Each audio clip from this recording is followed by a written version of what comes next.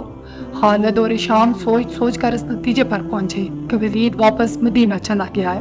انہوں نے دیکھا کہ اس پر کوئی اثر تھا، یہ اثر مسلمانوں کا ہی ہو سکتا تھا۔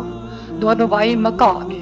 چند دنوں بعد انہیں مکہ میں ولید کا زبانی پیغام ملا کہ اس نے محمد صلی اللہ علیہ وسلم کو خدا کا سچا رسول تسلیم کر لیا ہے، اور وہ آپ صلی اللہ علیہ وسلم کی شخصیت اور باتوں سے اتنا متاثر ہوا ہے کہ اس نے اسلام قبول کر لیا ہے۔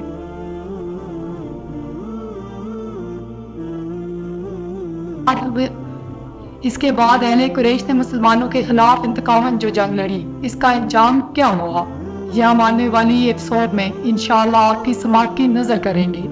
تب تک کے لیے اللہ حافظ۔ اللہ سب کا حامی و ناصر ہو۔